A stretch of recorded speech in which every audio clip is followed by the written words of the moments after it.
Hey everybody, happy New Year's Eve. Welcome back to another episode with the Canning Nana. We are going to share today with you one of our favorite New Year's Eve traditions that I have been honored to take part in for the last 20 years. So me and my husband are going to show you a recipe that is from his family, and we love it. It's amazing. So it's called Hangover Souffle. Don't let the name fool you. It's a really good dish. Great for breakfast on New Year's. Won't give you a hangover. It won't give you a hangover. Christmas we have it. Easter we have it. It's really, really good, guys. So we're going to show you step by step how to do it. And my husband's going to do a lot of the talking. Don't know if you're going to see him on camera or not, but we're going to start from the very beginning. You want a buttered pan. What is this? 9 by 13. 9 by 13 pan, and it's all buttered on the bottom. You can use cooking spray, but butter's better. Yeah, butter's better. My husband thinks butter is better with everything, so do whatever you guys need to do, but you need to have it greased on the bottom so it doesn't stick. Okay, so next. Okay. Recipe. Here's the recipe, guys. So basic recipe, it's very easy. 2 cups of processed Swiss cheese, 2 cups of processed ham. We just use the regular food processor and finally chop it. So yeah, we bought a ham, so the ham is for tomorrow. Yeah, we usually use a spiral cut ham, some kind of ham. Sometimes we use leftovers, sometimes we use it before we cook it, sometimes we use it after we cook it, but as long as it's a good smoked ham. So 2 cups of chopped smoked ham, 2 cups of chopped Swiss cheese. And I'll put the recipe in the description box for you guys too. So if you're not making a ham, you can use any kind of ham that you can get, like the ham steaks. You can use those and just chop it up finely. I know Honey Baked Ham sells the chopped ham already in different quantities, different pounds. You can use that. Okay. So it all changes the flavor a little bit. You can make it with any kind of ham, but we prefer if you used a spiral sliced ham. So to the 2 cups of Swiss cheese and 2 cups of ham, you add 1 cup of mayonnaise. We use the good mayonnaise. This is Best Foods. Best or Foods. Hellmann's. You'll have since this is getting baked in an oven, you'll have much less oil. Yeah, you don't use a good mayonnaise. You don't want one of the cheap mayonnaises that are all just oil. You want a good mayonnaise that's going to stand up to baking because it has to be baked. This is a dish that soaks overnight, and then in the morning it goes in the oven. So you don't want a bunch of oils and stuff coming into your finished breakfast. So after the cup of mayonnaise, you got shake your mustard. 2 tablespoons. Heaping tablespoons of Dijon mustard. And we've tried a lot of mustards, you guys, over the years. Spicy brown mustard. Yeah, it calls for Dijon mustard. Don't deviate. Just go with the Dijon. Don't try the spicy brown or the other stuff. We've tried horseradish mustard. I think we have Hickory Farms sweet honey mustard. Sweet honey mustard. Yeah, we've tried them all. This is the best. Okay, so we're not going to steer you wrong here. Just use regular Dijon. It's the best. Trust me. So basically, what we're doing here is we are making ham and cheese sandwiches. Yes. So we have mayonnaise, mustard, ham, and Swiss cheese. And once you incorporate them all together, I will move this over. Salt and pepper. No. Oh. Don't deviate. Okay, I'm not going to deviate. This is his recipe, guys. Okay. Okay. So I get these ready? So toast 12 slices of bread. 12 slices. So you can make 6 sandwiches. And that fits in a 9 by 13 pan. So we used to make 2 pans of this, and it would be gone in the morning with the kids and the grandkids and everything. Now it's just my husband and I. So, and we made this for Christmas, you guys. So We ate it all. And we ate it all. Yeah, it took like 3 days, but we ate the whole thing, and it's so good. It's so good. Leftover, you put it in the fridge. You can warm it up back in the oven, in the air fryer. You can warm it in the microwave. It's really, really good as leftovers the next day. I think it gets better. Really super easy to make, though. So he did the mixture, and all you do is you spread it on 6 slices of toast. Evenly, as evenly as you can, and then you literally just make sandwiches. It's really, I mean, really that easy.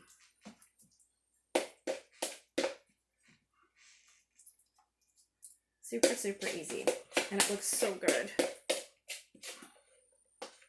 So we're doing this before our dinner tonight, and I will do a video of what we're doing for dinner. That's another tradition that we've had for the last 18, 19 years. And it's really cool, but I'll show you guys that later. So watch for another video coming. Okay. It's empty. It is empty. So good. Wow. Oops.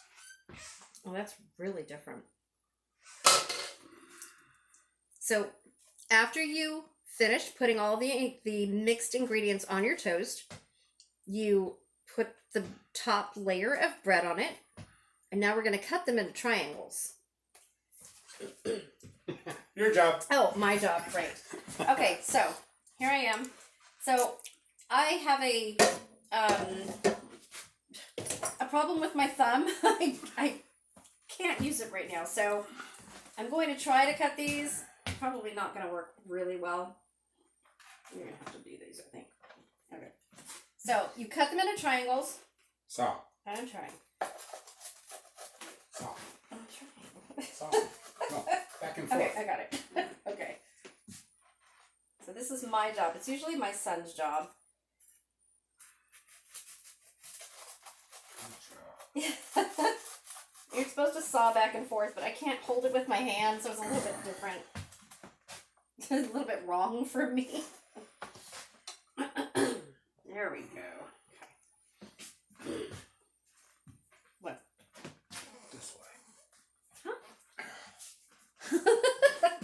What? That way? Yes. Oh.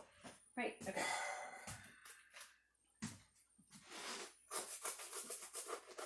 Okay. And then... Okay. Never mind. Stop. Okay. Okay, so we're going to start assembling, because I'm doing it wrong, you guys. No, you're not making it easy on yourself. Okay, now you bring this one forward, and now you cut all the way through that one. All There's right. nothing else in your way. Oh, look at all that coming out. It's okay. Because if you have any ham that comes out, you just put it right back in, and then close the sandwich again. Yay! Fixing. And then you just stack them in the pan. And it's amazing how 12 slices of bread, 6 sandwiches, fills this one casserole dish. Okay. This way. Yeah, it's easier when you have room. Just saw. Oh, it's still all coming out though. Saw. Okay. That's because you're putting pressure on it. Don't put any downward pressure, just saw. Like you're cutting a 2x4. Do we have any carpenters out Because there? I do that all the time. Do we have any carpenters out there? Any carpenters out there, you That are guys? sawing 2x4s.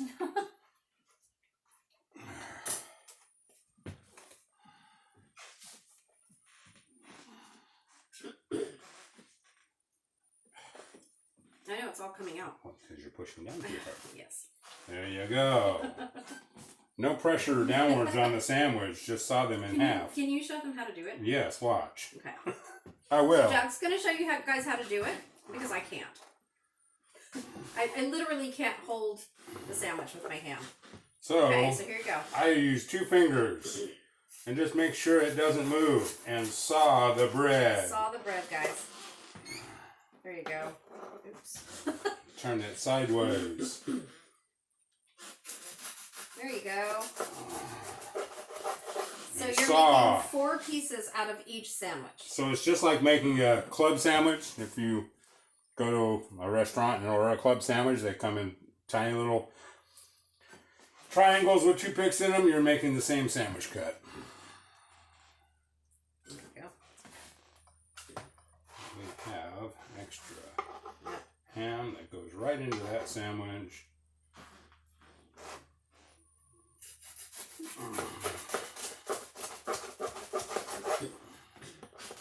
And then we'll show you the next step in just a second.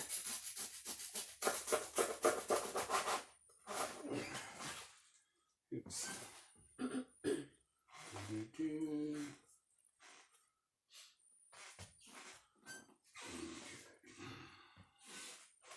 Now when you get to the end of the pan, don't worry about pushing all the bread and squishing them in.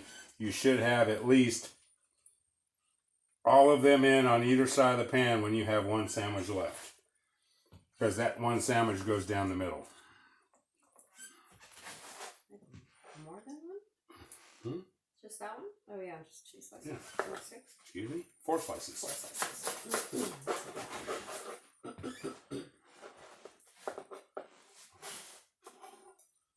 And this is good for any time of year. So you don't have to wait for holidays or anything. This is just one of our favorite It's good for a days. Sunday brunch. Yes, very good for a Sunday brunch. Ooh, almost a bunch. That's okay. It goes right back in again. Okay. You gotta turn toward the camera. Huh? Away from the camera, I guess. Turn what? You. Your arm is in the camera. I don't care. There we go. Okay. That looks so good. We don't usually have this twice in the same year. Well, maybe Easter and Christmas, I guess, but not usually Christmas and New Year's. But we love this so She was much. craving it. I was craving it, and we haven't had it for a while, so. Okay, so this is what it looks like when you have all the sandwiches in the pan, everything assembled, and ready for the next step, okay? And what is the next step? The next step is we're going to add, No. what? The next step is grabbing the pepper. Oh, salt and pepper. No. Pepper. Pepper. No. Some people salt and pepper this. Do you want the I make the sandwiches and put pepper over the top of every sandwich. So just generously sprinkle pepper over the whole entire thing. It takes salt and pepper, but I do not put salt on it. The ham is salty. I And the put cheese. pepper in it. That good? Good. Okay. I put a half a teaspoon of salt in 2 cups of milk and 6 eggs and beat them. Oh, there you go. So Okay, so the egg the mixture's coming. reason I do this Okay, here we're gonna. is the put salt this over here. goes into the eggs, and then when you pour it over the bread and it absorbs, there is salt through the whole dish instead of just sprinkling it on top. Okay. Okay, so I'm gonna just pour it over. Right. Don't mix it no more. Okay. So you guys can see me. I'm gonna pour.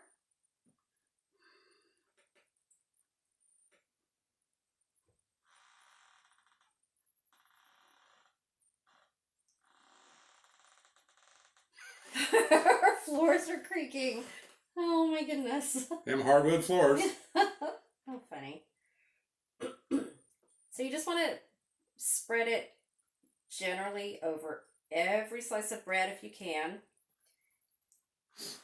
This way everything, all the tops are covered. Go. Okay. And all of this, it looks like a milk egg bath right now. And a mess in our kitchen because we spill. But what you want to do now is cover it with saran wrap, put it in the refrigerator overnight, and when you wake up in the morning, all of this liquid is going to be gone. The sandwiches absorb all of this. And you put it in the oven for how long? At what temperature? 40 minutes at 350. 40 minutes at 350. And it'll get golden But- brown, crunchy on the top. What? 40 minutes at 350, covered with aluminum foil. Okay. After the 40 minutes, take the aluminum foil off for another 10 minutes at 350 to brown the top. As soon as the top is brown, you can bring it out of the oven and set it on the stove. Let it rest for 5 minutes before you start serving. Okay. So I will take another video in the morning of this and show you guys what it looks like all done and cooked. Maybe even when it comes out of the refrigerator, to show you what it's supposed to look like. So, like I said, this is a family tradition that my husband's had for, gosh, how many years? Forever? Years and years and years and years. Since the mid-70s, probably. I'll have to look up where this one came from, this recipe originated from. Probably Depression era, I think. Better Homes and Gardens. Oh, is it? Oh, there you go. All the good recipes. Better Homes and Gardens transported to military families, from military family to military family. Okay. If you search for it online under Hangover Souffle or Ham and Cheese Casserole, you will find a whole bunch of military pages that have this recipe. There you go. So, there you go. Hangover Souffle, you guys. Something new to try for everyday brunch, a nice holiday, a little get-together, whatever you're doing. Really, really good. It will be a hit. Trust me. I will see you guys later. Have a happy and healthy new year, and we will see you in the morning. Bye, guys. If you're not subscribed, please subscribe. We are having the 5,500 subscriber giveaway. Goodness, probably over the weekend. Hopefully. I'll figure that out. We're going to have lots of winners. You do have to be subscribed to be a winner. We are going to be making sure that you're subscribers, because we want to give our supporters the, let them be able to win contests, since they've been here to support. So, thank you guys. Thank you for the amazing year. And look forward to a happy and healthy 2021 with you guys. And I will see you soon.